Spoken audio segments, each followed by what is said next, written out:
निशा एक अत्यंत मनोहारी 17 वर्षीय कन्या थी। उसके पिता सेना में तैनात थे। जब वह 17 की हुई तब उसके पिता का स्थानांतरण जयपुर हुआ। जयपुर में जहाज मोहल्ले में उन्होंने एक किराए का आवास लिया। इस मोहल्ले में उनकी यूनिट के कई सदस्य पहले से थे, जिससे वहां रहने में सहजता हुई। घर के सामने एक मंदिर था और दाईं ओर थोड़ी दूरी पर एक गली पार मस्जिद स्थित थी। 2 महीने बीत चुके थे उन्हें यहाँ आए हुए और अब तक पड़ोसियों से भी अच्छे संबंध स्थापित हो चुके थे। मोहम्मद भाई से उनका परिचय गहरा मित्रता में बदल चुका था। सतीश जी और मोहम्मद भाई भिन्न धर्मों के होते हुए भी सगे भाइयों से भी अधिक निकटता महसूस करते थे। मोहम्मद भाई का पुत्र इरफान और सतीश जी के बच्चे निशा और साहिल आपस में भाई बहनों की तरह घुल मिल गए थे। एक शाम जब निशा, साहिल और इरफान खेलते खेलते सामने के उस रहस्यमयी घर में जा पहुंचे, जो बाकी घरों से कुछ भिन्न और डरावना प्रतीत होता था। मोहल्ले में ऐसी चर्चाएं थी कि उस घर में एक जिन का वास है, जिसके चलते कोई भी उस ओर जाने का साहस नहीं करता था। जब सतीश जी अपने परिवार के साथ यहाँ आए थे, तब मोहम्मद भाई ने उन्हें इस घर के बारे में चेतावनी दी थी। मोहम्मद भाई ने बताया था, सतीश भाई, आप तो सेना में है, जिन बिन पर विश्वास नहीं करते होंगे, लेकिन सामने वाला घर, सच में वहां एक प्राचीन जिन का साया है। वह 1000 साल पुराना जिन है, जिसने अब तक किसी को हानि नहीं पहुंचाई है, लेकिन सुरक्षा के मद्देनजर मौलवी साहब और पीर दरगाह के बाबा ने मंत्रों और पाक जल से उसे उस घर में बांध रखा है। बच्चों को वहां जाने से रोकिए, क्योंकि बच्चों पर ऐसी आत्माओं का प्रभाव जल्दी होता है। हालांकि सतीश जी ने इसे हंसी में टाल दिया था, फिर भी बच्चों की सुरक्षा के लिए उन्हें समझा दिया था कि उस घर की ओर न जाए। मगर बच्चे होते ही है ना, उन्हें बात मानने की आदत नहीं होती। खेलते खेलते जब वे उस रहस्यमय घर में घुसे, तभी अचानक निशा बेहोश हो गई। यह देख साहिल और इरफान भयभीत होकर घर की ओर भागे। साहिल ने घर पहुंचते ही जोर से चिल्लाया, मम्मी मम्मी, दीदी बेहोश हो गई। उसकी मम्मी घबराकर उसे साथ लेकर वहां पहुंची। उधर इरफान भी अपने माता पिता के साथ उस जिन वाले घर में पहुंच चुका था। सभी ने देखा कि निशा अब भी अचेत पड़ी थी। इरफान के पिता उसे उठाकर अपने घर ले गए। शाम का समय था जब निशा के पापा भी घर लौट आए थे। डॉक्टर को बुलाया गया और उन्होंने बताया कि निशा को कमजोरी की वजह से चक्कर आ गए थे, इसलिए बच्ची का ध्यान रखने की सलाह दी। इधर मोहम्मद भाई ने इरफान और साहिल दोनों को डांटना शुरू किया। वे गुस्से में बोले, कहा था ना उस घर में मत जाना, वहां जिन्नात रहते हैं, फिर भी तुम वहां चले गए। कभी तो किसी की बात मान लिया करो। देखो अब क्या हो गया। डरे सहमे दोनों बच्चे चुपचाप डांट सुन रहे थे। तभी निशा के पापा ने हस्तक्षेप किया, अरे इरफान भाई, कोई जिन्न विन्न नहीं है। डॉक्टर ने कहा है कि कमजोरी के कारण ही निशा को चक्कर आया है। बच्चों के मन में इस तरह की बातें मत डालिए। मोहम्मद भाई ने जवाब दिया, सतीश भाई, आप भले ही ना माने, लेकिन मैं मानता हूं। अगर आगे से तुम तीनों में से कोई भी उस घर की तरफ गया तो मेरे से बुरा कोई नहीं होगा, समझे? इतना कहकर मोहम्मद भाई घर के अंदर चले गए। उधर निशा को होश आ गया था और अब वह बिल्कुल ठीक लग रही थी। निशा की मां ने पूछा, निशा बेटा तुम ठीक हो ना? निशा ने जवाब दिया, हाँ मां, मैं ठीक हूं। लेकिन आप सब यहां मोहम्मद अंकल के घर में क्यों बैठे हैं? उसके पापा ने जवाब दिया, कुछ नहीं बेटा, खेलते खेलते तुम बेहोश हो गई थी तो हम तुम्हें यहां ले आए। अब चलो घर चलते हैं, आज हम सब पिज्जा खाएंगे। निशा की मां ने निशा की शर्ट की ओर देखा और पूछा, ये तुम्हारी शर्ट के बटन को क्या फंसा हुआ है? निशा ने जवाब दिया, मां, जब मैं उस घर में खेलने गई थी तो दरवाजे पर बहुत से धागे बंधे हुए थे। अचानक से मेरा शर्ट का बटन उनमें अटक गया। शायद बटन छुड़ाने के दौरान धागा टूटकर बटन के साथ रह गया होगा। निशा की मां ने इस बात पर ज्यादा ध्यान नहीं दिया और निशा को लेकर घर चली आई। उन्हें कहाँ पता था कि यह सिर्फ दरवाजे का धागा नहीं टूटा था। इस पवित्र धागे के टूटने से अब जिन्न भी आजाद हो चुका था। खैर, जिन्न क्या करेगा, ये तो बात की बात थी। लेकिन उस शाम सभी ने मिलकर पिज्जा खाया और खूब मस्ती की। अगले दिन सुबह सुबह जब निशा के घर की घंटी बजी तो निशा की मां ने बड़बड़ाते हुए कहा, इतनी सुबह सुबह कौन घंटी बजा रहा है? उन्होंने आवाज देकर सतीश से कहा, जरा देखो दरवाजे पर कौन है। सतीश ने दरवाजा खोला तो सामने एक सुंदर युवक खड़ा था। गोरा रंग, मध्यम आकार की नीली आंखें और ऊंची कद काठी वाले उस युवक की उम्र लगभग 20-21 साल की रही होगी। सतीश ने पूछा, हाँ कहिए। वह युवक बोला, जी, जो सामने वाला मकान है, मैं वहां रहने आया हूं। क्या आप मेरी मदद करेंगे? 2-3 दिन के लिए मेरा सामान यहां रख लीजिए, जब तक मैं घर की सफाई करा लूं। उसके बाद मैं सामान ले जाऊंगा। सतीश ने युवक से कहा, क्या तुम्हें उस घर के बारे में पता नहीं है? लेकिन तुम हो कौन? युवक ने जवाब दिया, जी, मेरा नाम अंकित है और मैं उस घर में शिफ्ट होने आया हूं। सतीश बोले, तुम जानते हो तुम क्या कह रहे हो? यहाँ के लोग कहते हैं उस घर में जिन्न का साया है और तुम वहां रहने आए हो। अंकित बोला, क्या मैं अंदर आ सकता हूं प्लीज? मैं पिछले 2 दिनों से यात्रा कर रहा हूं, बहुत थक गया हूं। सतीश ने कहा, हाँ हाँ आओ। फिर उन्होंने अपनी बेटी से कहा, बेटी, एक गिलास पानी ले आओ। निशा ने कहा, अभी लाती हूं पिताजी। अंकित ने बात जारी रखते हुए कहा, सर, मैंने भी अपने मम्मी पापा से इस घर के बारे में सुना था। दरअसल ये घर मेरे परदादा जी ने बनवाया था, लेकिन जब मेरे दादाजी 12-13 साल के थे तब उस घर में अजीब अजीब घटनाएं होने लगी थी। अचानक से दादाजी बीमार रहने लगे। जब पता करवाया गया तो किसी ने बताया कि उस घर में जिन्न का साया है। दादाजी की जान बचाने के लिए परदादाजी ने वह घर छोड़ दिया। तब से वहां कोई नहीं रहता था। सतीश ने पूछा, तो बेटा तुम यहाँ क्या करने आए हो? अंकित ने रुंधे हुए गले से जवाब दिया, मेरे मम्मी पापा की एक कार दुर्घटना में मौत हो गई थी 8 महीने पहले। हम किराए के मकान में रहते थे, लेकिन उनके जाने के बाद सब खत्म हो गया। मकान मालिक ने भी घर खाली करने को कह दिया। जब कोई रास्ता नहीं सूझा तो मुझे अपने परदादा जी के इस मकान का ख्याल आया। मुझे बस रहने के लिए एक घर चाहिए और अपने खुद के घर से बेहतर कोई जगह नहीं हो सकती। ये कहते कहते अंकित की आंखों में आंसू आ गए। सतीश जी ने अंकित से कहा, अरे बेटा तुम रो मत, मैं समझ सकता हूं तुम्हारी हालत। अगर तुम्हें उस घर में ही रहना है तो बस थोड़ा संभल कर रहना, और जहां तक सामान रखने की बात है तुम निश्चिंत होकर रख सकते हो। अंकित ने जवाब दिया, जी अंकल जी, वैसे तो मैं इन सब बातों पर यकीन नहीं करता और मुझे लगता है कि जब हम किसी के साथ बुरा नहीं करेंगे तो हमारे साथ भी कुछ बुरा नहीं होगा। अच्छा, अब मैं चलता हूं। आप प्लीज मेरा सामान देख लीजिए। पुष्पा, जो सतीश जी की पत्नी थी, दरवाजे के पास खड़ी यह सब सुन रही थी। जाने क्यों उन्हें अंकित कुछ अजीब सा लगा। उन्होंने सतीश से कहा, सुनिए जी, मुझे वो लड़का कुछ ठीक नहीं लग रहा। कुछ तो अजीब है उसमें। आपको उसका सामान रखने से मना कर देना चाहिए था।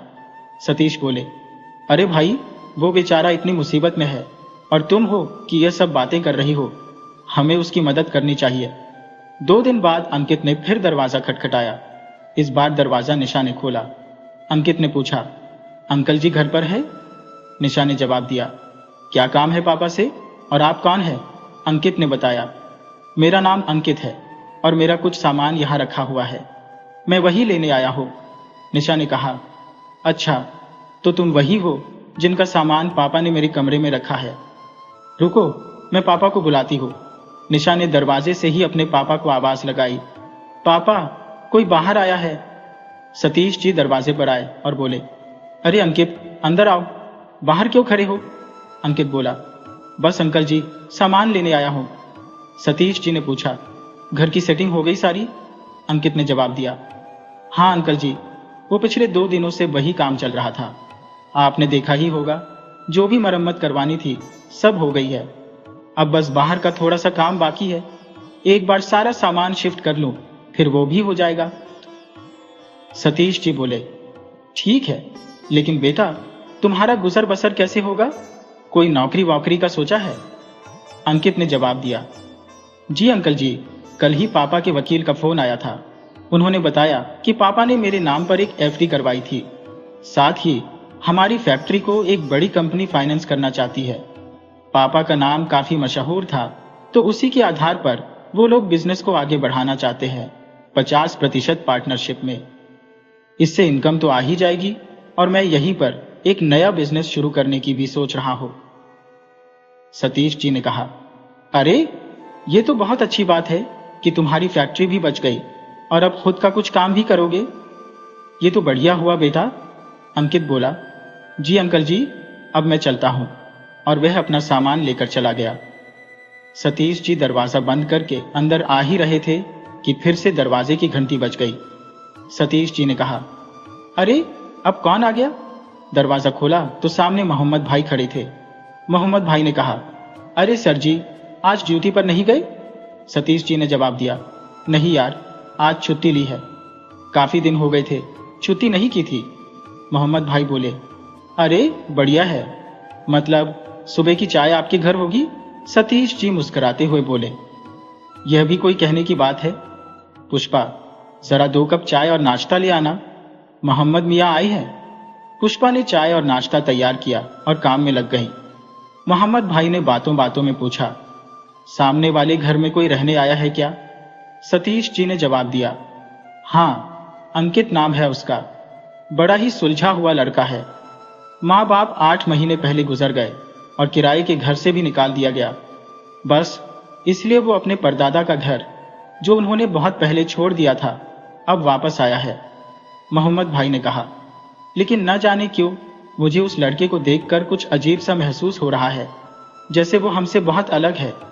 ऐसा नहीं है कि कोई बुरा एहसास हो या कोई खतरे वाली बात हो, लेकिन फिर भी कुछ तो है उसमें, है ना भाई साहब?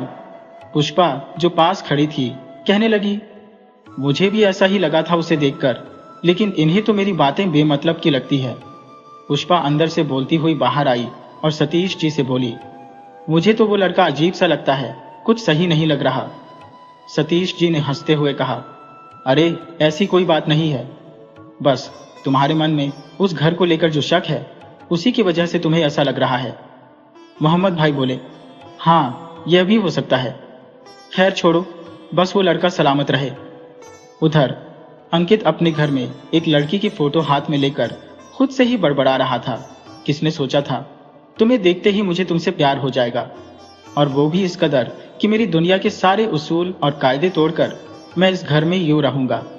पहले भी था इस घर में, लेकिन एक कैदी की तरह। पर तुम्हारी वजह से आज मैं आजाद हूं। अगर तुम्हारी कमीज की बटन से वो पाक धागा नहीं टूटता तो मैं आजाद नहीं होता। अनजाने में ही सही, तुमने मुझे आजादी दिलवाई है, इसके लिए मैं हमेशा तुम्हारा कर्जदार रहूंगा, लेकिन वादा करता हूं कि हमेशा तुम्हारी हिफाजत करूंगा। अंकित के चेहरे पर एक अजीब सी मुस्कान थी। उसने फोटो को देखते हुए कहा, निशा, तुमसे मुझे प्यार हो गया है। मुझे पता है कि एक इंसान और एक जिन का प्यार मुमकिन नहीं हो सकता, पर मैं इसे मुमकिन बनाकर ही रहूंगा। बिना किसी जबरदस्ती के, बिना किसी जादू के, मैं तुम्हें अपनी मोहब्बत से अपना बनाऊंगा। तुम्हारे लिए तो मेरी जान भी हाजिर है। अंकित एक जिन्न था, लेकिन उसने कभी किसी इंसान को नुकसान नहीं पहुंचाया था, बल्कि जब से वो आजाद हुआ था तब से उसने लोगों की मदद ही की थी। उसे घर में कैद कर लिया गया था, पर अब निशा की वजह से वो फिर से आजाद हो गया था। कहा जाता है कि जब कोई जिन्न आपकी मदद करता है तो वो आपका कर्जदार बन जाता है, लेकिन अंकित का निशा के प्रति सिर्फ कर्ज नहीं बल्कि मोहब्बत भी बढ़ती जा रही थी। अब 1 साल हो चला था और मोहल्ले में भी अंकित की सबसे जान पहचान हो गई थी। सतीश और मोहम्मद भी अब उसे अपनी फैमिली की तरह मानने लगे थे।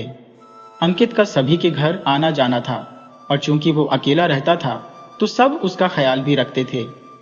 इसी बीच अंकित और निशा का मिलना जुलना भी बढ़ गया था। अंकित तो पहले से ही निशा से मोहब्बत करता था, और शायद अब निशा भी उसे पसंद करने लगी थी। निशा की उम्र ही ऐसी थी, 17-18 साल की। इस उम्र में अक्सर दिल में अलग अलग तरह के भावनात्मक बदलाव होते हैं। पहले तो निशा को अंकित पसंद नहीं आता था, लेकिन धीरे धीरे वो उसे पसंद करने लगी थी। अंकित की हल्की नीली आंखें उसे बहुत पसंद थी।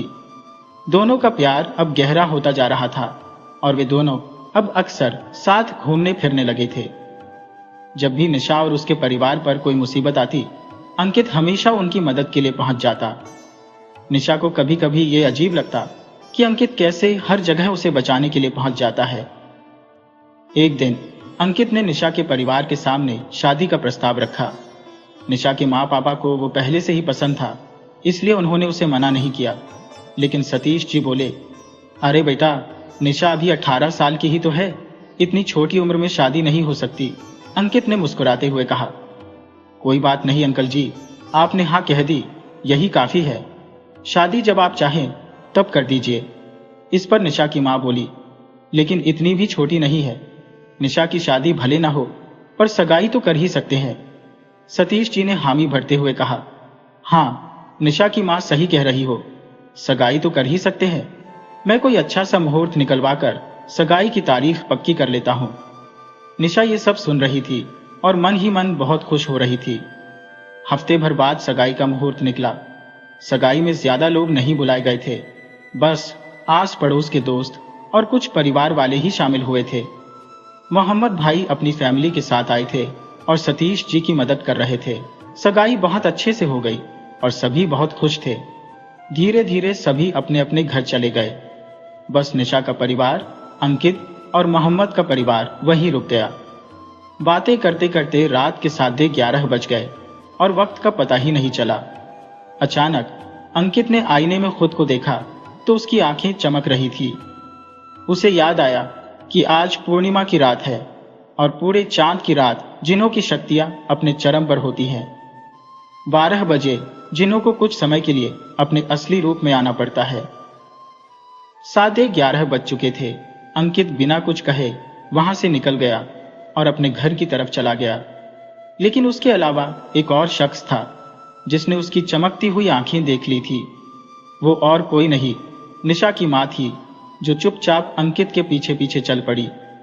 किसी का ध्यान इन दोनों की ओर नहीं गया।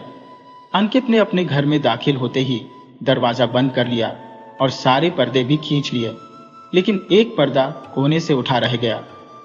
ठीक 12 बजे जब अंकित अपने असली रूप में आया, निशा की मां ने उसे देख लिया। उसका जिन्न वाला रूप देखकर वो जोर से चीखी और बेहोश होकर गिर पड़ी।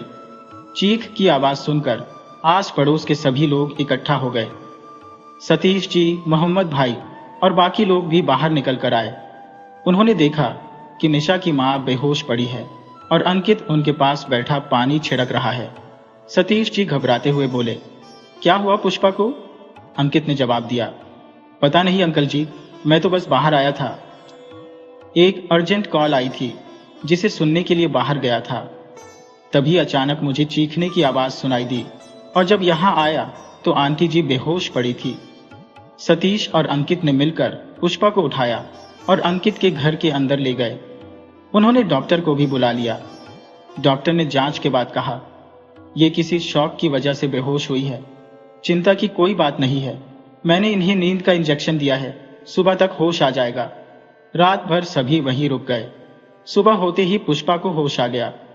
निशा अपनी मां के पास बैठी थी और बोली, मम्मी आप अब ठीक हो? सतीश जी ने भी पुष्पा के पास बैठते हुए कहा, तुम ठीक हो ना? कल अचानक क्या हुआ था तुम्हें? पुष्पा डरी हुई अंकित की ओर देखती है और जैसे ही कुछ कहने वाली होती है, अंकित अपने जादू से पुष्पा की कल रात की सारी यादें मिटा देता है। अब उसे कुछ याद नहीं रहता कि उसने अंकित को जिन्न बनते हुए देखा था। सतीश जी फिर से पूछते हैं, बताओ तो क्या हुआ था कल रात? पुष्पा ने थोड़ा असमंजस में कहा, पता नहीं, मुझे कुछ याद नहीं आ रहा। हम सब बातें कर रहे थे और उसके बाद क्या हुआ कुछ समझ नहीं आ रहा। सतीश जी बोले, कोई बात नहीं, ज्यादा सोचो मत, आराम करो। इसके बाद सब कुछ फिर से सामान्य हो गया और सभी अपने अपने घर चले गए। ऐसे ही 2 साल बीत गए और अंकित की असली पहचान अभी भी सबसे छुपी हुई थी। लेकिन एक दिन मोहम्मद भाई के घर एक बाबा आए। बाबा का चेहरा बेहद शांत और रूहानी था। मोहम्मद भाई ने सतीश जी और उनके परिवार को भी बुलाया बाबा से मिलने के लिए और अंकित को भी। मोहम्मद भाई ने सतीश जी से कहा, सतीश भाई, ये बाबा हमारे गांव के रहने वाले हैं। हमारे गांव में एक बहुत पुरानी दरगाह है, पीर बाबा की। बाबा वहीं रहते हैं और वर्षों से पीर बाबा की सेवा करते आ रहे हैं। जब हम छोटे थे और गांव में रहते थे तो बाबा से मिलने मजार पर जाया करते थे। आजकल किसी काम से शहर आए थे तो मुझसे मिलने आ गए।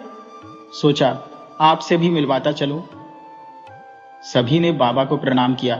तभी मोहम्मद भाई बोले, अरे अंकित नहीं आया अभी तक, उसे भी बाबा से मिलवा देते। सतीश जी ने कहा, हाँ, उसे तो फोन कर दिया था, आता ही होगा। तभी अंकित दरवाजे पर आ गया। सतीश ने दरवाजे की तरफ देखा और कहा, अंकित आ गया। अंकित जैसे ही अंदर आया, बाबा को देखकर उसके चेहरे पर एक अजीब सी परेशानी छा गई। बाबा ने भी उसे देखते ही पहचान लिया कि वह इंसान नहीं बल्कि कुछ और है। मोहम्मद ने अंकित की पहचान बाबा से कराई। ये सतीश भाई का होने वाला दामाद है। अंकित ने बाबा को घूर कर देखा और बिना कुछ बोले घर से बाहर जाने लगा। तभी बाबा ने गुस्से भरी आवाज में कहा, रुको। बाबा की आवाज में गुस्सा सुनकर सभी लोग थोड़े परेशान हो गए। मोहम्मद भाई ने पूछा, क्या हुआ बाबा? बाबा ने कहा, कुछ नहीं, तुम सब यहां से जाओ, मुझे इस लड़के से अकेले में बात करनी है। मोहम्मद भाई ने हिचकिचाते हुए कहा, लेकिन बाबा। बाबा ने फिर से कहा ना, सभी बाहर जाओ, और जब तक मैं न कहूं कोई अंदर नहीं आएगा। सभी लोग बाहर चले गए। अब घर के अंदर सिर्फ बाबा और अंकित रह गए थे। बाबा ने अंकित की तरफ देखते हुए कहा, तू इंसानों के बीच क्या कर रहा है? देख, मैं जानता हूं तू एक जिन्न है, इंसान नहीं। बता, क्या मकसद है तेरा? और मैंने सुना है कि तू उस लड़की से शादी करने वाला है। जानता है ना, एक जिन्न और इंसान का मिलन क्या मतलब रखता है? अंकित ने कहा, बाबा, मेरा कोई गलत मकसद नहीं है। मैं उस लड़की से सच्चा प्यार करता हूं। मैं पिछले 13 सालों से उस घर में कैद था, बिना किसी गलती के। मैंने कभी किसी को नुकसान नहीं पहुंचाया, फिर भी मुझे कैद कर दिया गया। उस लड़की ने मुझे आजाद किया और मैं उसका कर्जदार हूं। मैंने वादा किया है कि हमेशा उसकी हिफाजत करूंगा। आप भी जानते हैं कि जिन्न अपना वादा अधूरा नहीं छोड़ते। बाबा ने गंभीर होते हुए कहा, देख, मैं जानता हूं तू एक नेक दिल जिन्न है, इसलिए तेरे से बात कर रहा हूं, वरना अब तक तुझे राख में मिला चुका होता। लेकिन तू ये नहीं समझता कि एक जिन्न और इंसान का मिलन अल्लाह के बनाए नियमों के खिलाफ है। अंकित ने दृढ़ता से कहा, बाबा, आप चाहे तो मुझे अभी राख में मिला सकते हैं, लेकिन उस लड़की को मैं नहीं छोड़ सकता। उसकी हिफाजत का वादा किया है मैंने, और उससे सच्चा प्यार करता हूं। मुझे पता है कि जिन्हों की दुनिया के नियम इस प्यार को मंजूर नहीं करते, लेकिन जो भी सजा होगी मैं मंजूर करूंगा, पर मैं उसे कोई नुकसान नहीं पहुंचने दूंगा। ये एक जिन्न का वादा है। बाबा ने थोड़ी नरमी से कहा, ठीक है, तेरी बातों में सच्चाई नजर आ रही है, लेकिन अगर तेरे और उस लड़की के बीच मिलन हुआ और अगर उसकी कोख भारी हो गई तो तेरी औलाद उसकी सच्चाई सबके सामने ला देगी। तब मैं भी तेरी मदद नहीं कर पाऊंगा, इसलिए समय रहते यहां से चला जा। अंकित ने कहा, अगर मेरी सच्चाई जानने के बाद निशा मुझे अपनाने से मना कर देगी तो मैं हमेशा के लिए चला जाऊंगा, लेकिन अभी नहीं। आप वादा करो बाबा, आप मेरी सच्चाई किसी से नहीं बताएंगे।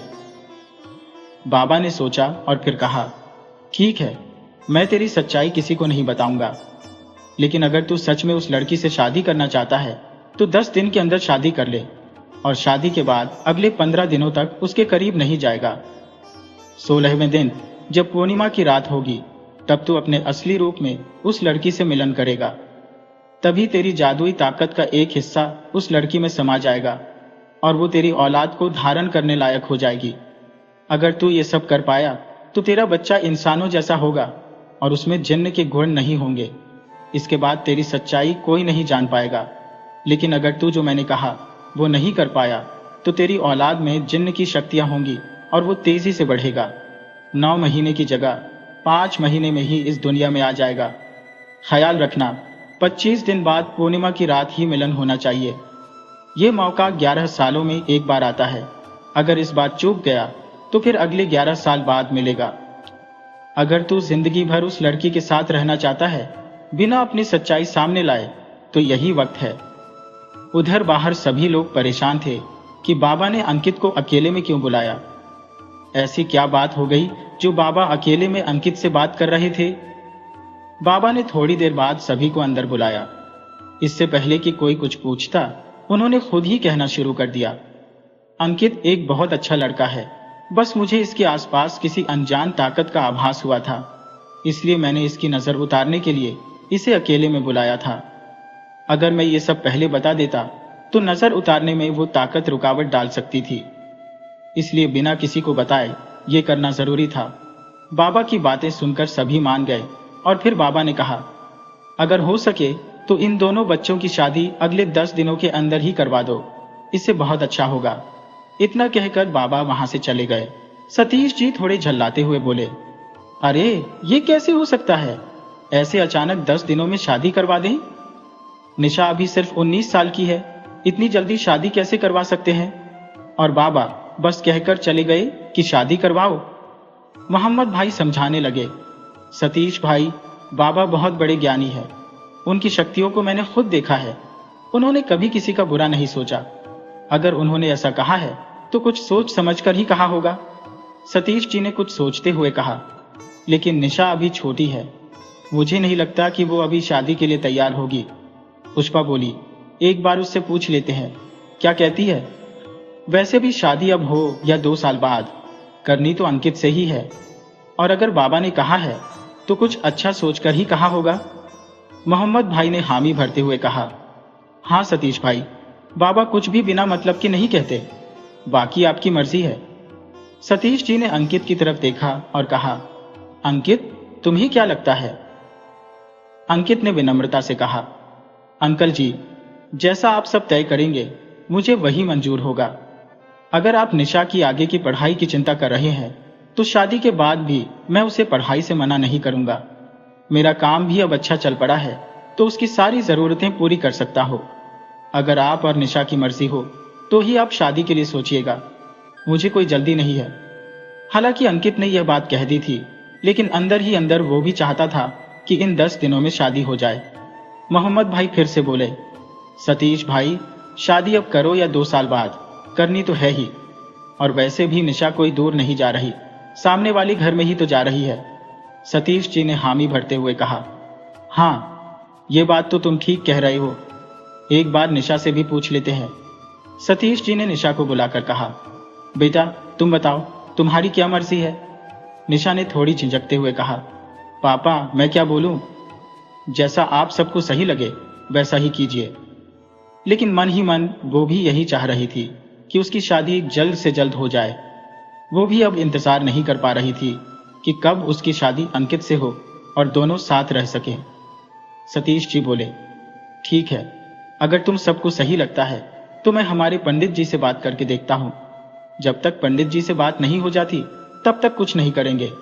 सतीश जी ने पंडित जी को फोन किया और सारी बात बताई। उन्होंने कहा, पंडित जी अब आप बताइए क्या किया जाए? पंडित जी ने जवाब दिया, देखो बेटा, बाबा जी बहुत ज्ञानी होंगे, उन्होंने जो 10 दिन का समय बताया है वो बहुत शुभ है। इन 10 दिनों में ऐसा संयोग बन रहा है जो सालों में एक बार ही आता है। अगर इन 10 दिनों में शादी होती है तो जिंदगी में हमेशा खुशियां भरी रहेंगी। सतीश जी ने थोड़ी चिंता जाहिर करते हुए कहा, लेकिन पंडित जी, निशा तो अभी 19 साल की है। पंडित जी ने समझाया, बेटा शादी कब होनी है ये हमारे हाथ में नहीं है, सब ऊपर वाले के हाथ में है। और निशा की कुंडली में भी कम उम्र का ही योग बन रहा है।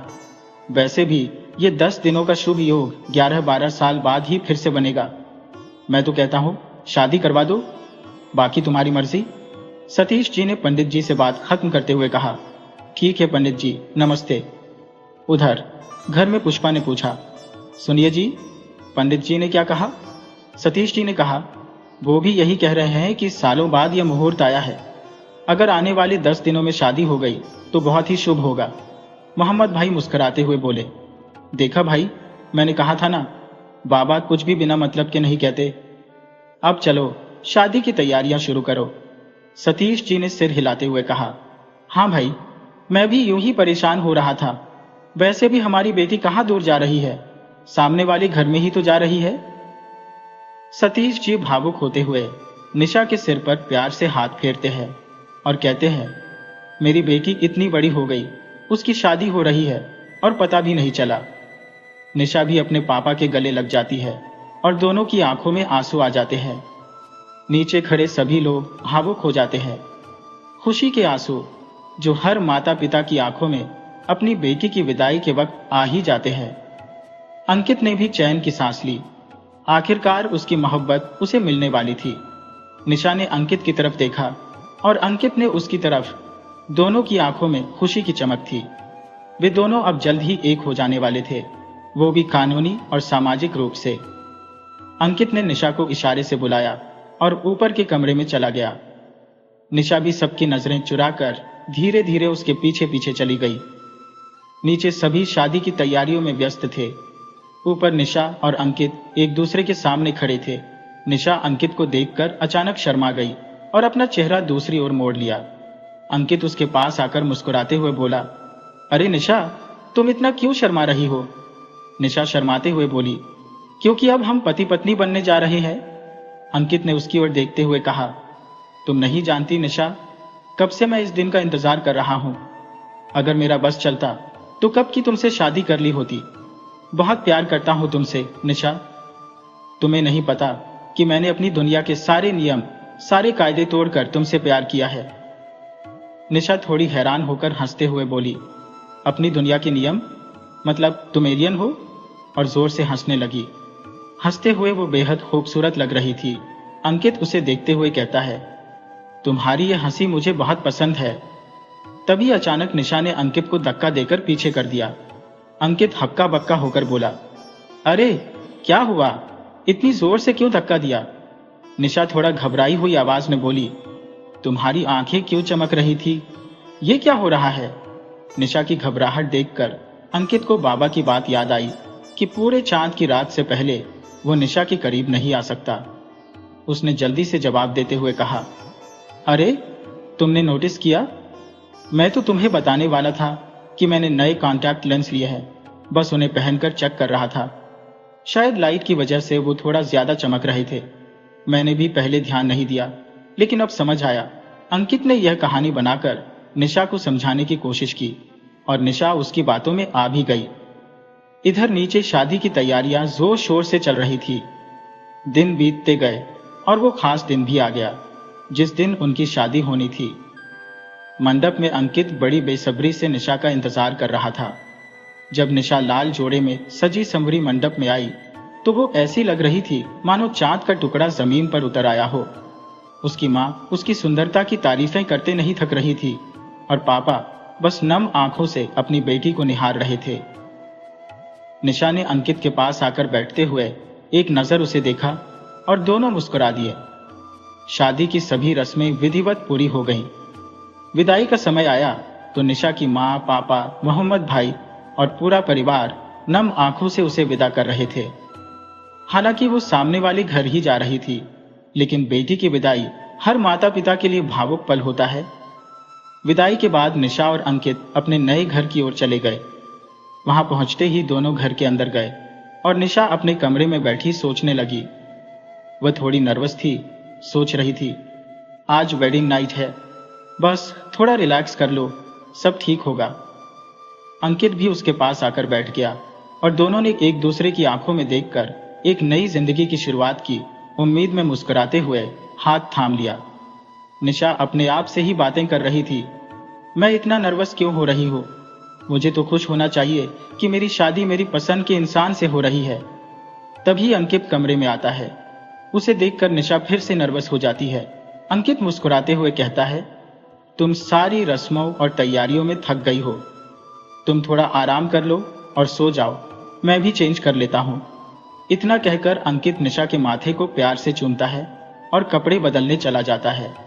थोड़ी देर बाद जब अंकित बाहर आता है तो देखता है कि निशा ने अभी तक कपड़े नहीं बदले। वह हंसते हुए कहता है, अरे निशा, तुमने अभी तक चेंज नहीं किया? निशा हल्की मुस्कान के साथ जवाब देती है, क्या बताऊं, सारा सामान तो मम्मी वाले घर में रह गया, यहां पहनने को कुछ भी नहीं है। अंकित सिर खुजलाते हुए कहता है, अरे सॉरी, ये तो मैं बिल्कुल भूल ही गया, लेकिन 2 महीने पहले मैंने तुम्हारे लिए एक नाइट ड्रेस खरीदी थी, मुझे बहुत पसंद आई थी। निशा मुस्कुराते हुए पूछती है, अच्छा, लेकिन कैसी ड्रेस है? अंकित थोड़ा झिझकते हुए कहता है, वो थोड़ी मतलब नहीं, काफी छोटी है, तुम खुद ही देख लो। अंकित नाइट ड्रेस लेकर आता है। निशा उसे देखकर हंसते हुए कहती है, ये क्या है? ये तो शुरू होने से पहले ही खत्म हो गई, लेकिन कोई बात नहीं, अब हम एक है ना। ऐसा कहकर निशा ड्रेस पहनने चली जाती है। जब निशा बाहर आती है तो अंकित उसकी तरफ देखता रह जाता है। निशा भी उसके इस आकर्षण को महसूस करती है।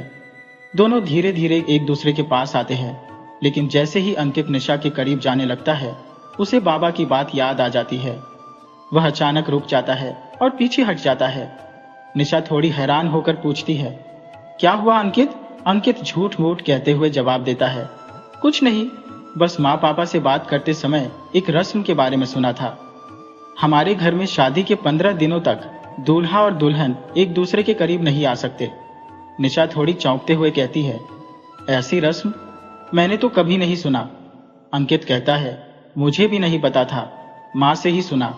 ये रस्म इसलिए होती है ताकि लड़के और लड़की की आने वाली संतान बुरी शक्तियों से बच सकें। निशा थोड़ी गंभीर होकर कहती है, अच्छा, अगर माँ ने कहा है तो कुछ तो वजह होगी।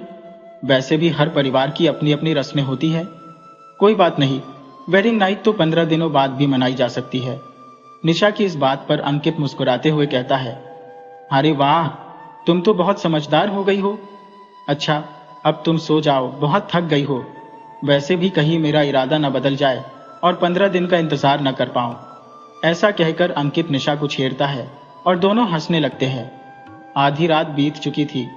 अंकित, जो असल में एक जिन्न था, को रात के समय अपनी नमाज अदा करनी होती थी। वो चुपचाप दूसरे कमरे में जाकर नमाज पढ़ने चला गया। इधर निशा की अचानक नींद खुल जाती है। वह देखती है कि अंकित कमरे में नहीं है और बाहर से कुछ अजीब सी आवाजें आ रही है। थोड़ी डरी हुई निशा उठकर उन आवाजों की तरफ बढ़ती है। उसे लगता है कि आवाजें दूसरे कमरे से आ रही है। वह हिम्मत जुटाकर धीरे धीरे उस कमरे की तरफ बढ़ती है। जैसे ही दरवाजा खोलने को होती है, किसी का हाथ उसके कंधे पर आ जाता है। निशा घबरा जाती है और बिना मुड़े जोर से चिल्लाने लगती है, भूत, भूत। अचानक पीछे से आवाज आती है, निशा, क्या हुआ? कौन सा भूत? क्यों चिल्ला रही हो? निशा रुक जाती है और पीछे मुड़कर देखती है कि अंकित खड़ा है। उसे देखते ही निशा तुरंत उसके गले लग जाती है और रोने लगती है। वह रोते रोते कहती है, अंकित, तुम कहाँ चले गए थे? मैं बहुत डर गई थी। अंकित उसे प्यार से संभालते हुए कहता है, अरे बाबा, मैं तो बस किचन में कुछ खाने चला गया था। भूख लग रही थी, लेकिन तुम कब जागी और उस कमरे की तरफ क्यों जा रही थी? निशा थोड़ा सहमी हुई कहती है, मुझे उस कमरे से कुछ अजीब सी आवाजें आ रही थी। मुझे लगा तुम हो, इसलिए। अंकित हंसते हुए कहता है, तुम पागल हो गई हो। उस कमरे में कोई नहीं है। चलो अब जाकर अपने रूम में सो जाओ। निशा कमरे की तरफ चली जाती है और अंकित राहत की सांस लेते हुए उस कमरे का दरवाजा बंद कर देता है। अंकित और निशा के बीच 15 दिन का समय धीरे धीरे बीत जाता है। आज वो दिन आ गया था जब पूरा चांद आसमान में चमक रहा था। निशा बेसब्री से इंतजार कर रही थी कि कब वो और अंकित करीब आ सके, लेकिन अंकित उसे छेड़ते हुए कहता है, अभी थोड़ी देर और बाकी है निशा। निशा थोड़ी नाराज होते हुए कहती है, कितनी देर और अंकित? कितना इंतजार करूंगी? तुम्हारे साथ होकर भी तुम्हारे करीब नहीं आ सकती। ये कितना मुश्किल है, तुम जानते भी हो। अंकित मुस्कुराते हुए कहता है, थोड़ा और सब्र कर लो निशा, आधी रात होते ही हम एक हो जाएंगे। आखिरकार आधी रात हो जाती है। दोनों के मिलन का समय आ गया था, लेकिन अंकित अचानक गंभीर हो जाता है। वह निशा का हाथ पकड़कर कहता है, निशा, मुझे तुमसे कुछ कहना है। एक सच है जो तुम्हें बताना चाहता हूं। निशा उसे उत्सुकता से देखती है और कहती है, हाँ बोलो ना अंकित। अंकित की आवाज थोड़ी भारी हो जाती है, पहले तुम वादा करो निशा, मेरा सच जानने के बाद भी तुम मुझसे नफरत नहीं करोगी। निशा थोड़ी हैरान होती है, लेकिन हंसते हुए कहती है, अरे बोलो तो सही, मैं तुमसे वादा करती हूं। अंकित गहरी सांस लेते हुए कहता है, मैं इंसान नहीं हूं निशा, मैं एक जिन हूं। मैं तुम्हें धोखे में रखकर तुम्हें अपना नहीं बनाना चाहता था, इसलिए आज तुम्हें सब सच बता रहा हूं। निशा हंसते हुए कहती है, क्या? तुम ये क्या मजाक कर रहे हो अंकित? जिन विन कुछ नहीं होते। तुम हमेशा कुछ नया लेकर आते हो मुझे तंग करने के लिए। अंकित गंभीर होकर कहता है, निशा, ये मजाक नहीं है, मैं सच में जिन हूं। अगर मैं तुम्हें पूरे चांद की रात में अपने असली रूप में मिलन करता हूं, तो हमारी संतान एक आम इंसान की तरह जन्म लेगी। लेकिन अगर ऐसा नहीं हुआ तो हमारी संतान भी एक जिन पैदा होती। मैं चाहता था कि तुमसे बिना कुछ छुपाए ही तुम्हें अपना बनाऊं। इतना कहते ही अंकित अपने असली रूप में आ जाता है। निशा की हंसी एक पल में डर में बदल जाती है। वह जोर से चिल्लाती है और बेहोश हो जाती है। अंकित निशा के बेहोश होते ही उसकी तरफ बढ़ता है और उसे उठाकर बिस्तर पर लिटा देता है। पूरी रात वह उसके पास बैठा रहता है, उसका हाथ पकड़े हुए। अंकित को अब इस बात की परवाह नहीं थी कि वह जिन है, उसे सिर्फ निशा की फिक्र थी। सुबह होते ही निशा को होश आता है। जैसे ही वह अपनी आंखें खोलती है और अंकित को अपने असली रूप में देखती है, वह घबराकर दूर हट जाती है। उसकी आवाज कांपती हुई होती है, दूर रहो मुझसे, तुमने मुझसे धोखा किया, मेरे प्यार के साथ खिलवाड़ किया, मैं तुमसे नफरत करती हूँ। अंकित उसकी बात सुनकर दुखी हो जाता है और कहता है, मुझे माफ कर दो निशा, मैं जानता हूँ मैंने तुम्हारा भरोसा तोड़ा है, तुम जो भी सजा दोगी मैं उसे कबूल कर लूंगा। निशा गुस्से में कहती है, मैंने कभी नहीं सोचा था कि तुम्हारी सच्चाई ये होगी। मैं ये घर छोड़कर जा रही हूँ और तुमसे सारे रिश्ते खत्म कर रही हूँ। मैं तुम्हारी सच्चाई सबको बता दूंगी, फिर देखती हो तुम कैसे बचते हो। इतना कहकर निशा जाने लगती है, लेकिन अंकित उसका हाथ पकड़ लेता है और कहता है, निशा प्लीज ऐसा मत करो। माना मैं तुम जैसा नहीं हो, लेकिन मेरे जज्बात और मेरा प्यार बिल्कुल सच्चा है। तुम चाहो तो मेरी सच्चाई सबको बता दो, लेकिन मुझसे नफरत मत करो। मैं अपने जिन्हों की दुनिया के सारे असूल तोड़कर तुम्हारे पास आया हूं, सिर्फ तुम्हारी हिफाजत के लिए। निशा गुस्से से कहती है, बस करो, और कितना झूठ बोलोगे। तुम्हारा तो अस्तित्व ही झूठा है, तुम्हारी सच्चाई सबके सामने आनी चाहिए। अंकित निराश होकर कहता है, ठीक है, जाना है तो जाओ, लेकिन एक बार मेरी बात सुन लो। अगर मैं इतना बड़ा बुरा इंसान होता तो उस दिन जब मोहम्मद चाचा के घर बाबा आए थे, तब उन्होंने मेरी सच्चाई क्यों नहीं बताई। निशा थोड़ी रुकती है और हैरानी से पूछती है, कहना क्या चाहते हो तुम। अंकित ने बात शुरू की, जैसे तुम्हारे इंसानों में कुछ लोग अच्छे होते हैं और कुछ बुरे, वैसे ही हमारी जिन्हों की दुनिया में भी कुछ जिन अच्छे होते हैं और कुछ शैतानी होते हैं। अगर मैं बुरा होता तो वो बाबा मुझे उसी वक्त राख में बदल देते। उन्होंने मेरी सच्चाई मेरे अंदर देखी और तभी मुझे अकेले में ठहरने को कहा था।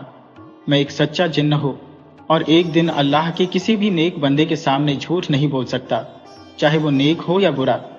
इसलिए मैं बाबा से झूठ नहीं बोल सकता था। अगर मेरे अंदर बुराई का कोई अंश होता तो क्या वो हमारी शादी को 10 दिनों में होने की इजाजत देते। उन्होंने तो मुझे धुएं में बदलकर यहां भेजा था, और अगर मुझे कुछ गलत करना होता तो अब तक मैं कर चुका होता। लेकिन मैंने ऐसा कुछ नहीं किया, क्योंकि मैंने तुमसे सच्चा प्यार किया है। अगर मुझे जिन्हों की दुनिया के सबसे खतरनाक जहन्नुम में भी जाना पड़े तो मैं जाऊंगा, पर तुम मुझसे नफरत करके खुद से अलग मत करो। मुझे पता है कि शायद तुम्हें मुझ पर यकीन नहीं हो रहा होगा, क्योंकि मैंने अपनी सच्चाई तुमसे छिपाई थी। हाँ, मैं एक जिन्न हूं, लेकिन मैंने अपनी ताकत का कभी गलत इस्तेमाल नहीं किया। तुम चाहो तो सबको बता दो, मैं तुम्हारे लिए सब कुछ करने को तैयार हूं, लेकिन एक बार सोच लो कि क्या मैंने तुमसे प्यार करके कोई गुनाह किया है। अगर यह गुनाह है तो तुम हर वादे से, हर रिश्ते से आजाद हो। कहते हुए अंकित रोने लगा और घुटनों के बल बैठ गया। उसकी आंखों से आंसू बह रहे थे। निशा ये सब सुन रही थी। उसकी नजरें अंकित की नम आंखों पर टिकी हुई थी। उन आंखों में उसे सिवाय सच्चाई के कुछ नजर नहीं आया। निशा ने समझ लिया था कि अब उसे क्या करना है। वो दौड़कर अंकित के गले लग गई और बोली, तुम्हें क्या लगा मैं इस बात से नाराज हूं कि तुम जिन्न हो? नहीं, बात सिर्फ इतनी है कि तुमने मुझसे अपनी सच्चाई छिपाई। मुझे इससे कोई फर्क नहीं पड़ता कि तुम जिन्न हो या इंसान, लेकिन कल रात जब तुम जिन्न के रूप में मेरे सामने आए तो मैं डर गई थी और सोचने समझने की हालत में नहीं थी। लेकिन अब तुम्हारी बातें सुनने के बाद मैं सच कह रही हूं, तुमसे अच्छा साथी मुझे नहीं मिल सकता। मैं भी तो तुमसे प्यार करती हूँ। कल रात को तुमने अपनी पूरी जिंदगी का सच मुझसे छिपा सकते थे, लेकिन तुमने ऐसा नहीं किया। प्यार तो प्यार होता है, चाहे वो जिन्न हो या इंसान। मैं भी तुमसे बहुत प्यार करती हूँ। अंकित निशा की बात सुनकर बहुत खुश हो गया और उसे अपने गले से लगा लिया। उसके मन से एक बड़ा बोझ उतर गया और दोनों एक दूसरे के गले लग गए और बिना किसी झूठ के एक नए रिश्ते की शुरुआत की। अगले दिन अंकित ने निशा को एक पैकेट दिया। निशा ने पूछा, इसमें क्या है? अंकित ने कहा, खुद देख लो। निशा ने पैकेट खोला तो उसमें 2 टिकटें थी। उसने पूछा, ये किसकी टिकट है? अंकित ने जवाब दिया, ये हमारे हनीमून की है। निशा खुशी से बोली, हम घूमने जाएंगे? और बहुत उत्साहित हो गई। अंकित ने कहा, हाँ, हम जर्मनी जाएंगे। निशा ने कहा, लेकिन उसमें तो बहुत खर्चा होगा ना। अंकित ने हंसते हुए कहा, तुम भूल गई कि तुम्हारा पति एक जिन्न है और उसके पास बहुत सी शक्तियां हैं। तुम्हें किस बात की टेंशन है? निशा ने कहा, ठीक है, लेकिन एक बात का ध्यान रखना, किसी के सामने ये मत कहना कि तुम कौन हो।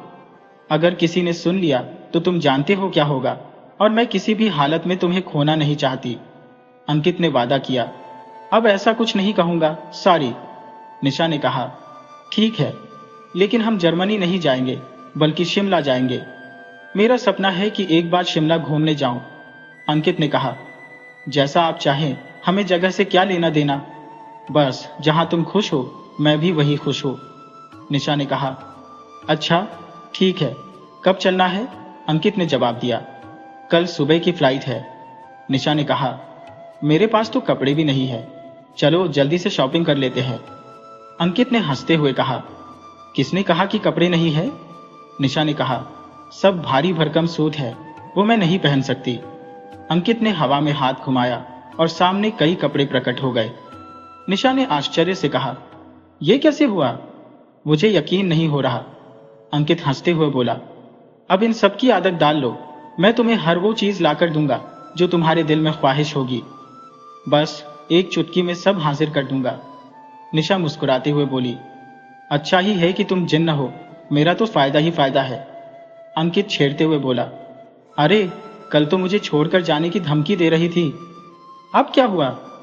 निशा ने शर्माते हुए जवाब दिया, वो तो बस मैं घबरा गई थी, छोड़ो ये सब, अब मैजिक से शॉपिंग हो गई तो अब बैग भी पैक करा दो। अंकित ने मजाकिया लहजे में कहा, जैसा हुक्म आपकी मल्लिका। दोनों खुशी खुशी सामान पैक करने लगे और अगले दिन सभी से मिलकर शिमला के लिए रवाना हो गए। शिमला पहुंचते ही दोनों ने होटल में अपना सामान कमरे में रखा, फ्रेश होकर खाना ऑर्डर किया। निशा ने थकान भरी आवाज में कहा, मैं बहुत थक गई हूं, फ्लाइट तो ठीक थी, लेकिन ये बस का गोल गोल घूमता रास्ता, मेरे तो चक्कर आने लगे।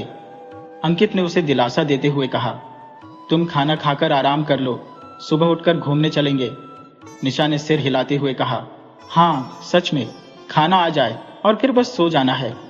दोनों खाना खाकर सो गए। अगले दिन उन्होंने पूरा दिन शिमला में घूमने और शॉपिंग करने में बिताया।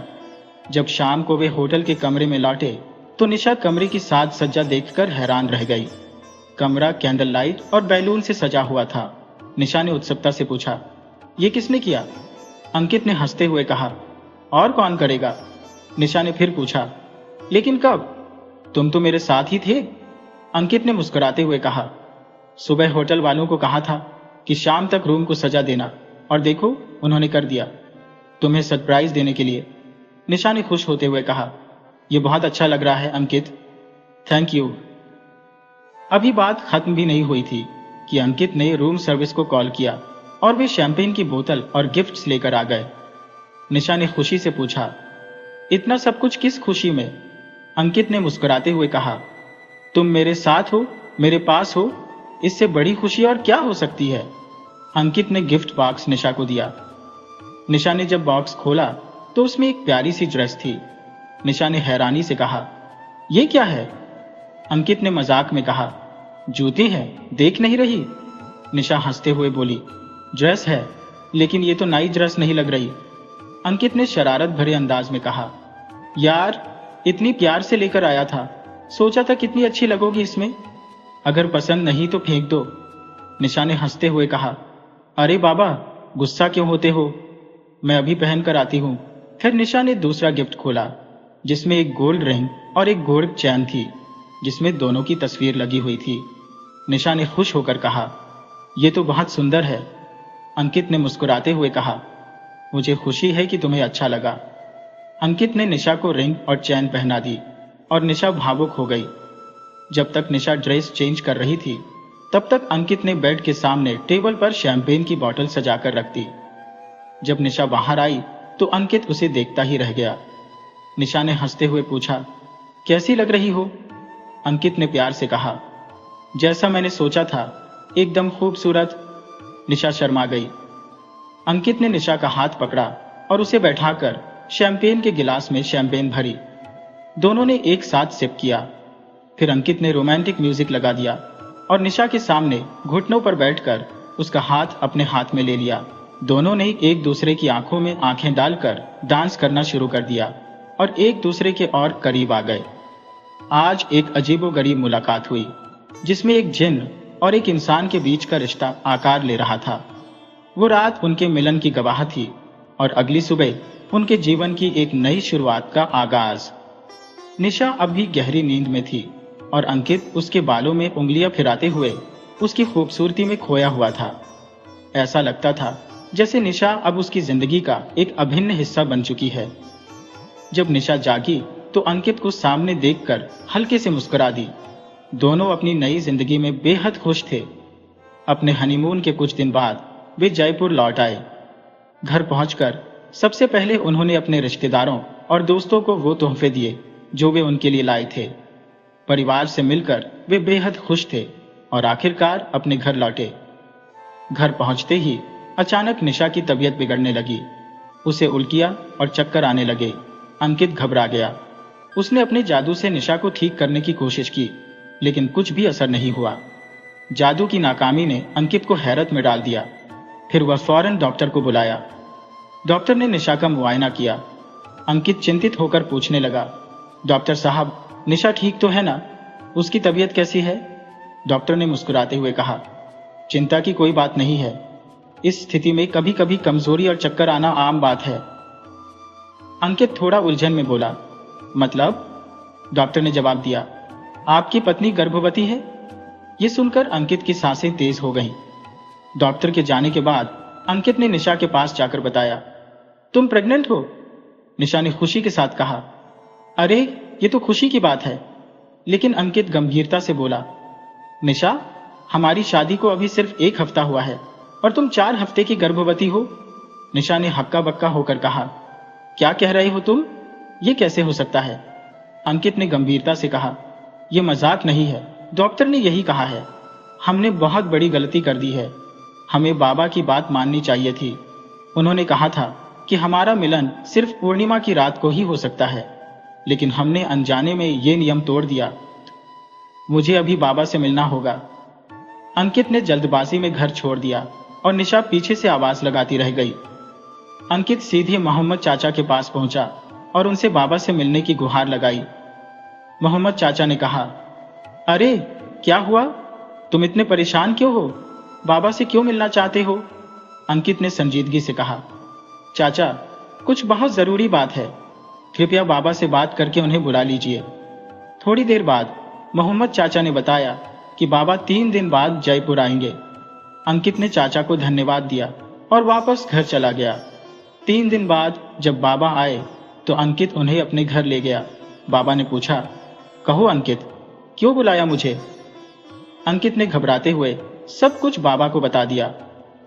बाबा ने गहरी सांस लेते हुए कहा, ये तुमने क्या कर दिया? अंकित, मैंने तुम्हें साफ साफ समझाया था कि जिन्न होने के नाते तुम्हारा मिलन केवल पूर्णिमा की रात को हो सकता है, लेकिन तुमने ये नियम तोड़ा। अब तुम्हें अंदाजा भी नहीं है कि इससे क्या मुसीबतें आने वाली है। बाबा ने बताया, गैर वक्त मिलन की वजह से तुम्हारा एक हिस्सा निशा की कोख में आकार ले चुका है। अगर मेरी बात मानी होती तो बच्चा सामान्य होता, लेकिन अब यह बच्चा जिन्न की शक्तियों के साथ पैदा होगा। यही कारण है कि यह बच्चा इतनी जल्दी बढ़ रहा है। इस समय उसे अस्तित्व में ही नहीं होना चाहिए था, लेकिन वो 4 हफ्तों का हो चुका है और इसका जन्म भी 9 महीने की बजाय 5 महीने में हो जाएगा। बाबा ने आगे चेतावनी दी, ये तो बस शुरुआत है। जो आगे होने वाला है उसके लिए तैयार रहो।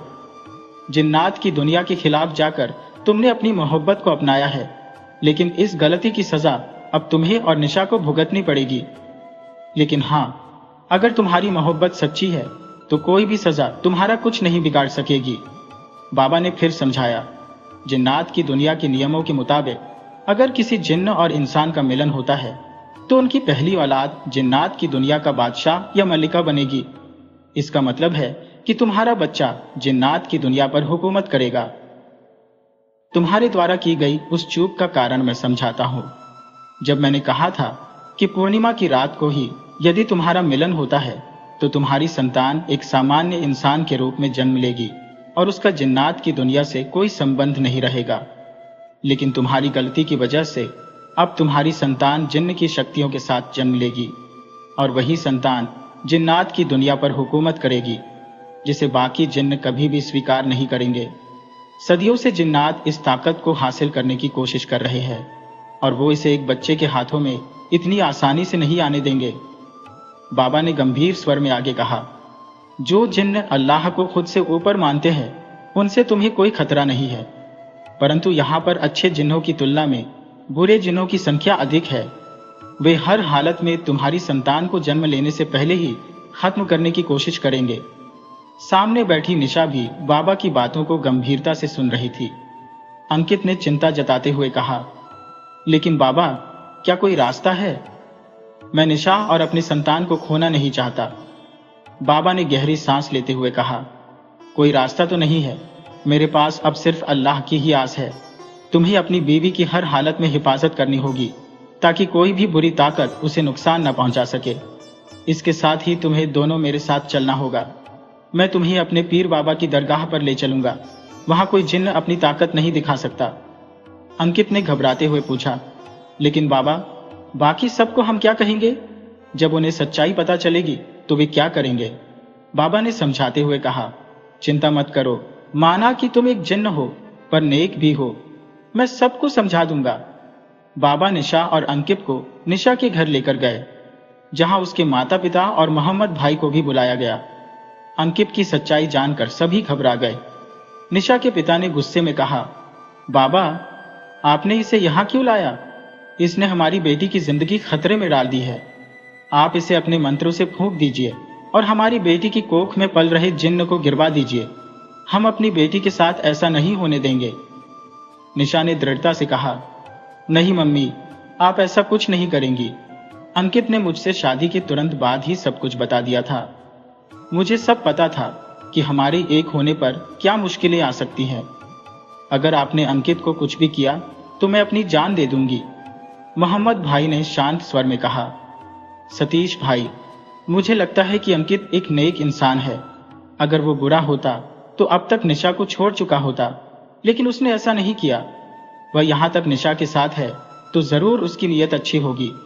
बहुत समझाने के बाद सभी ने अंकित को स्वीकार कर लिया और उसे बाबा के साथ दरगाह पर भेजने के लिए तैयार हो गए। बाबा उन्हें दरगाह पर लेकर गए और वहां एक कमरे में उन्हें रहने की व्यवस्था कर दी। बाबा ने बताया कि वे एक ऐसे फकीर को जानते हैं जो जिन्नात की दुनिया के बहुत से रहस्यों को जानते हैं और जिन्हों पर काबू पा सकते हैं। अगले दिन बाबा उस फकीर को बुलाते हैं। फकीर ने अंकित को देखते ही समझ लिया कि वह एक नेक जिन्न है और निशा को देखते ही जान गया कि उसके भीतर एक जिन्न की संतान पल रही है। फकीर ने अंकित से कहा, तुझे अपनी दुनिया के कायदे पता नहीं थे? एक जिन्न और इंसान कभी एक नहीं हो सकते।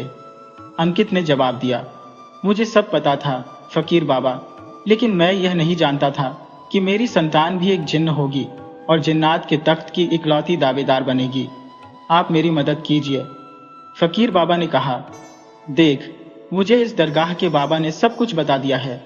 तू एक नेक जिन्न है और तेरी मोहब्बत सच्ची है, इसीलिए मैं तेरी मदद कर रहा हूँ।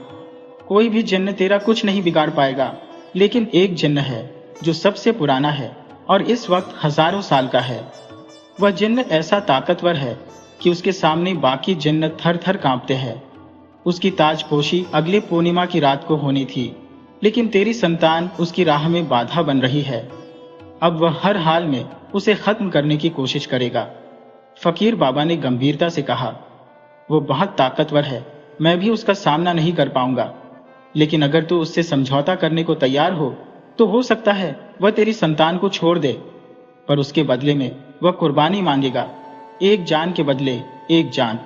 अंकित ने कहा, फकीर बाबा, मैं आपकी बात समझ नहीं पाया। फकीर बाबा ने कहा, मैं जानता हूं कि तेरी संतान में जिन्न की शक्तियां तेरी वजह से है, लेकिन अगर तू खुद जिंदा नहीं रहेगा तो तेरे साथ वो शक्तियां भी खत्म हो जाएंगी और तेरी संतान एक साधारण इंसान बन जाएगी। अगर तू अपनी जान की कुर्बानी दे देगा तो तेरी औलाद महफूज रहेगी, नहीं तो वो उसे मार डालेगा। अंकित ने कहा, मैं अपनी जान देने के लिए तैयार हूं, बस मेरा बच्चा सलामत रहे। फकीर बाबा ने कहा, ऐसे अपनी मर्जी से कुर्बानी नहीं दी जा सकती, तुझे जिन्न की शर्तों पर ही कुर्बानी देनी होगी। हम जिन्न को उस रात बुलाएंगे जब चांद पूरा होगा, क्योंकि उसी रात जिन्न अपनी असली शक्ल में आते हैं, और तुझे भी कुर्बानी अपने असली रूप में ही देनी होगी। तुम्हारी बीवी हमारे पास सुरक्षित रहेगी जब तक तुम अपनी कुर्बानी नहीं दे देते। निशा ने विरोध करते हुए कहा, नहीं बाबा, मैं अपनी जान दे दूंगी, लेकिन अंकित को कुछ नहीं होने दूंगी, मैं उसे कुर्बानी नहीं करने दूंगी। निशा ने फकीर की बात मानने से साफ इनकार कर दिया। फकीर बाबा निशा को मजार के अंदर एक कमरे में ले गए और कहा कि उन्हें निशा से अकेले में बात करनी है। उन्होंने निशा को एक गहरा राज बताया जिससे जिन्न को खत्म किया जा सकता है, और ये काम सिर्फ निशा ही कर सकती है, क्योंकि वह पहली इंसान है जो जिन्न की औलाद को अपनी कोख में रखे हुए है। फकीर बाबा ने निशा को एक खास खंजर दिया और कहा, मैं अंकित को कुर्बानी देने के लिए कहूंगा और वो अपनी कुर्बानी देगा, जिससे तुम्हारी औलाद एक आम इंसान बन जाएगी। लेकिन यह अधूरा राज है और जिन्न को इसके बारे में कुछ नहीं पता। वो यह भी नहीं जानता कि अंकित की कुर्बानी उसका अंत बनने वाली है। जब पूर्णिमा की रात को अंकित जिन्न के रूप में अपनी कुर्बानी देगा तो तुम उसे इसी खंजर से मारोगी। फकीर बाबा ने निशा को आगे की योजना समझाई और कहा, ये राज तुम सिर्फ अपने तक ही रखोगी, किसी को भी नहीं बताओगी, यहां तक कि अंकित को भी नहीं। अगर अंकित को यह पता चला तो जिन्हों की किताब में यह राज दर्ज हो जाएगा, क्योंकि यह उनका नियम है कि जो भी उनकी दुनिया का राज जानता है वह किताब में दर्ज हो जाता है। निशा ने वादा किया कि वह इस राज को किसी को भी नहीं बताएगी और वैसा ही करेगी जैसा फकीर बाबा ने कहा। इसके बाद दोनों बाहर आ गए। अंकित ने पूछा, क्या हुआ बाबा, आप निशा को अंदर क्यों लेकर गए थे?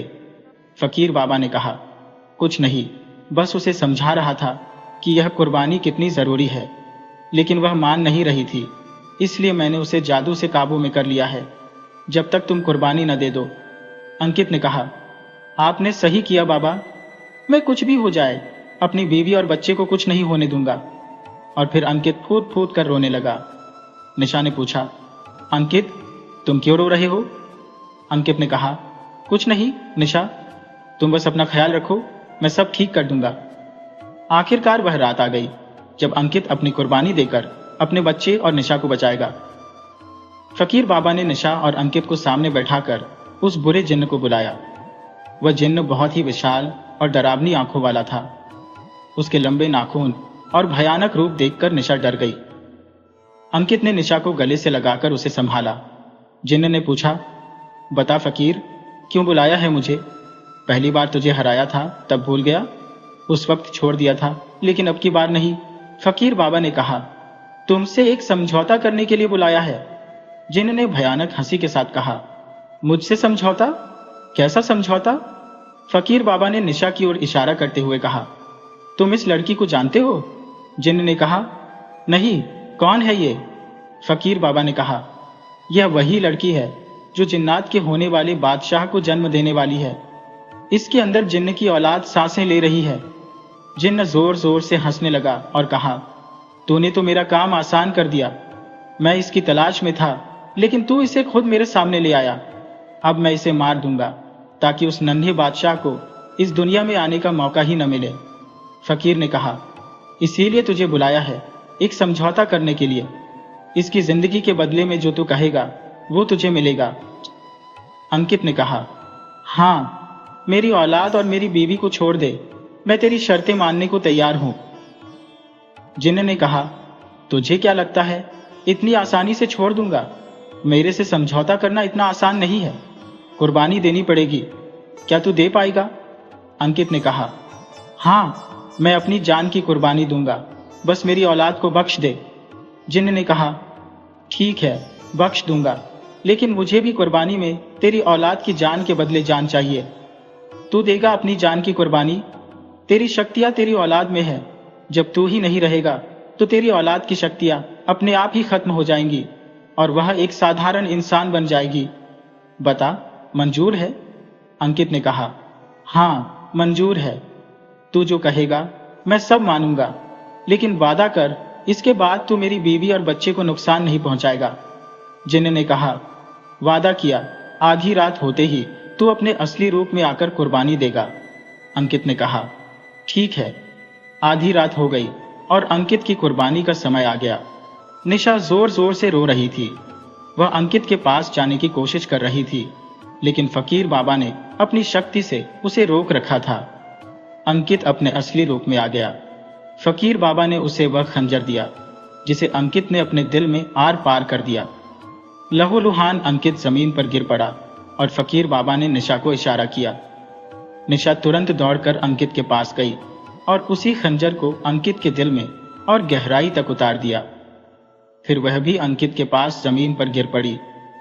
फकीर बाबा ने तुरंत निशा के दिल से खंजर निकाला और उसे उस जिन के हाथ में पड़ी अंगूठी के बीचों बीच मार दिया। वह अंगूठी जिसने उसने अपने दिल को कैद किया हुआ था, अचानक जिन जलने लगा और वह जोर जोर से चीखने लगा, ऐसा नहीं हो सकता, मैं मर नहीं सकता। उसकी चीत्कार चारों ओर गूंज उठी और देखते ही देखते जिन राख बन गया। फकीर बाबा ने वह राख उठाई और उसे अपने साथ लाए पवित्र जल में मिला दिया। राख पानी में घुलकर गायब हो गई और इसके साथ ही उस जिन का अंत हो गया। थोड़ी देर बाद अंकित को होश आया। खुद को पहले जैसा देखकर वह हैरान हो गया, लेकिन निशा अब भी बेहोश थी। निशा के सीने के घाव को देखकर अंकित घबराया और दौड़कर उसके पास गया। उसे उठाने की कोशिश की, लेकिन वह नहीं उठी। निशा की ऐसी हालत देखकर अंकित उसके सीने पर सिर रखकर रोने लगा। जैसे ही अंकित की आंखों से आंसू निशा के घाव पर गिरे, घाव भरने लगा और निशा होश में आ गई।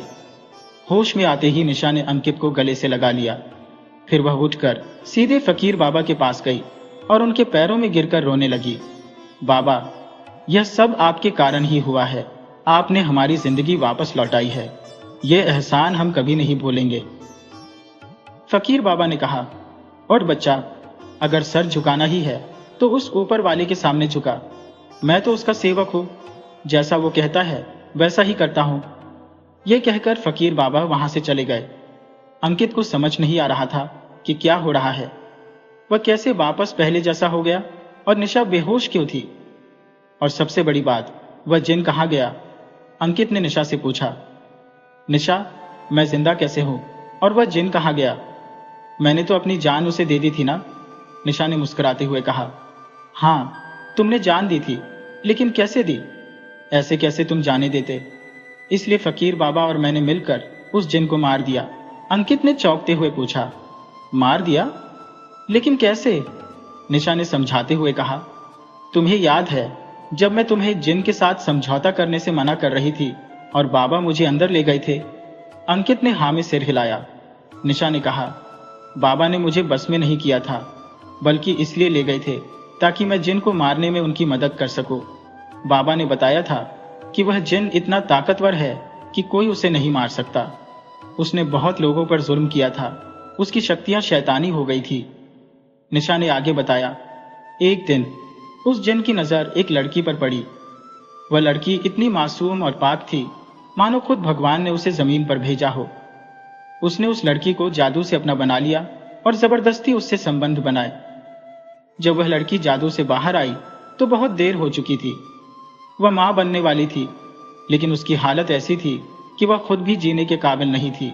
उस जिन ने उस लड़की की जिंदगी को नरक बना दिया। उसकी ताकत इतनी थी कि वह लड़की उससे बच नहीं पाई। लेकिन माँ तो माँ होती है। उस लड़की ने अपने बच्चे को बचाने के लिए खुद को मार डाला। जाते जाते उसने उस जिन को बद्दुआ दी कि एक दिन उसकी मौत ऐसे ही होगी जब उसकी औलाद के खून से सना खंजर उसके दिल के आर पार हो जाएगा। बाबा ने मुझे बताया कि जब तुम अपने सीने में खंजर मारोगे तो मुझे भी उसी खंजर को अपने सीने में मारना होगा। हमारे खून से सना खंजर ही उस जिन का अंत करेगा। मैंने बिल्कुल वैसा ही किया, इसलिए मैं भी तुम्हारे पास नीचे गिर गई। दोस्तों, अगर आपको यह कहानी पसंद आई हो तो कृपया हमारे चैनल को सब्सक्राइब करें, वीडियो को लाइक करें और शेयर करें।